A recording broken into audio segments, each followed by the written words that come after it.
తల్లి తండ్రి తమ కూతురుకు అత్తగారి ఇంట్లో ఇలా ఉండాలని చెప్పండి చాలా గొప్పగా తీసిండ్రు స్పెషల్గా యూత్ కొరకు ఈ పోలీస్ అన్నకు చెప్పిన కొన్ని మంచి మాటలకు వందనములు. తను చేయి పట్టుకొని వెంటనే వంట రూమ్లోకి తీసుకెళ్ళి 3 గిన్నెలు పెట్టింది సార్. ఒక గిన్నెలో ఏం చేసిందంటే క్యారెట్, ఒక గిన్నెలో కోడిగుడ్డు, ఒక గిన్నెలో కాఫీ గింజలు కలిపింది సార్.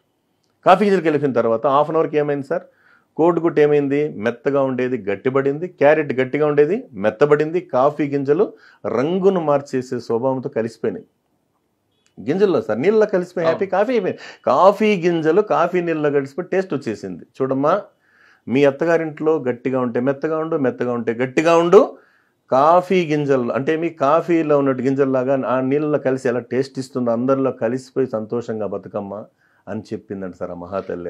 అటువంటి కథలు చెప్పేవాళ్ళు ఎవరున్నారు? ఎవరు లేరు సార్. ఇప్పుడు అదే కదా ఇప్పుడు వచ్చింది. కూతురు వచ్చిందా కానీ మీరు అన్నట్లుగా కూర్చోబెట్టి నచ్చే. అవును సార్. ఎప్పటికైనా అత్తవారిలే నీకు శాశ్వతం చెప్పే తల్లిదండ్రులు లేరండి. తగ్గింది. ఇప్పుడు కూడా కూతురు రాగానే వాడిని వదిలిపెట్టి మేము ఉన్నాం కదా అని సపోర్ట్ చేసే తల్లిదండ్రులు ఎక్కువ. వాళ్ళకన్నా పక్కన ప్రేరేపణ ఎక్కువైపోయింది సార్. వీళ్ళ ఆధిపత్యము ఇంటి గుట్టు వ్యాధి రెట్టున్నారు సార్. ఈ మధ్య జడ్జి గారు మాకు ఏదో సమావేశంలో చెప్పారు. ఏమంటే మీరు ఏదైనా సమస్య వస్తే 4 గోడల మధ్య పరిష్కారం చేసుకోండి, లేదా కాంపౌండ్లో పరిష్కారం చేసుకోండి, లేదా ఊర్లో చేసుకోండి, ఊరు బయట దాటి రావద్దండి అన్నారు. ఇప్పుడు ఏమవుతుంది సార్, ఇంటి గుట్టు 4 గోడల దగ్గర అయిపోయింది. అంటే దీనివల్ల ఎవరికి మనశ్శాంతి లేదు సార్. పాపం అనుకుంటామే కానీ వాళ్ళు తొందరగా కలుసుకుంటారు, తీరిగ్గా పశ్చాత్తాపడుతున్నారు సార్.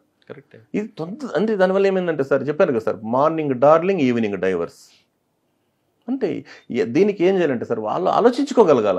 ఉమ్మడి కుటుంబ వ్యవస్థ పూర్తిగా కొలాప్స్ అవడం దీనికి ప్రధాన కారణం అని చెప్పొచ్చు. కానీ ఆర్థిక కారణాల నేపథ్యంలో, ప్రపంచీకరణ నేపథ్యంలో, బతుకు తెరువు నేపథ్యంలో వాళ్ళు ఏమని గతంలో ఒక 200-300 సంపాదిస్తే సార్ హ్యాపీ ఇంటిల్లి పది సంతోషంగా ఎంజాయ్ చేసేటప్పుడు ఇప్పుడు ఏమైంది సార్, అవసరాల కన్నా సౌకర్యాలు ఎక్కువైపోయినాయి, విలాసాలు ఎక్కువైపోయినాయి. అవసరం, సౌకర్యం, వినోదం, విలాసం అంతే.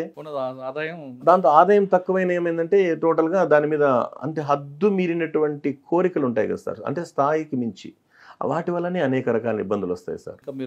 దాని ప్రకారంగా తీసుకుంటే సార్ ఇప్పుడున్నటువంటి పరిస్థితుల్లో ఇంకొక అద్భుతమైన సార్, నేను పిల్లల కోసం మనం ఎక్కడైతే చెప్తుంటామో సార్ మామూలుగా ఒక కొటేషన్స్ ఉండి తీసుకుంటా, సిరివెన్నెల సీతారామ శాస్త్రి గారు రచించినటువంటి ఉంది కదా సార్. ఆకాశం నీ హద్దురా, అవకాశం వదలద్దురా, నేల విడిచి సాములెన్నో చెయ్యరా, మబ్బుల్లో పరువంతా నీదిరా, నిలబడి తాగే నీళ్లు చేదురా, పరిగెత్తైన పాలు తాగరా, మనసు మైదానము లాంటిదిరా, నిరాశల ఇసుక చల్లితే ఎడారవుతుందిరా, చిరు ఆశల చినుకు కురిస్తే గెలుపు గులాబీ వికసిస్తుందిరా, బ్రతుకంటే బస్తీమే సవాలురా, ఈ ప్రపంచమే మాయాబజారురా, గురి చూసి కొట్టాలిరా, వల వేసి పట్టాలిరా, చుడిలోకి దూకాలిరా, ఎత్తుకు ఎదగాలంటే ఒడ్డుకు చేరాలంటే తడాక మజాక చూపాలిరా, సరే సై అంటూ బరిలోకి దూకాలిరా, నుదిటి రాత మార్చి రాయాలిరా, 100 ఏళ్ల అనుభవాలు నీవిరా, అనుకున్నది పొందడమే నీతిరా, నీకున్నది పెంచడమే ఖ్యాతిరా, మనిషి జన్మ మరువలేని ఛాన్స్ రా, ఈ ఛాన్స్ లో జాకుపాటు కొట్టాలిరా, కడలి నడుమ పడవ మునిగితే కడదాకా ఇదలిరా, నీరు లేని ఎడారిలో కన్నీరైనా తాగి బ్రతకాలిరా, అనుకున్న లక్ష్యాన్ని సాధించి అమ్మ నాన్నల్ని గుండెల్లో పెట్టి చూసుకునే బంగారు బిడ్డలు కావాలని మనస్ఫూర్తిగా భగవంతుణ్ణి, అల్లాని, జీసస్ని కోరుకుంటున్నాను. ఎందుకంటే ఇటువంటి అద్భుతమైన మాట ఒక్కటన్నా ఒక బిడ్డకి లేకపోయినా ఒక బిడ్డకి కనెక్ట్ అవుతుంది కదా సార్.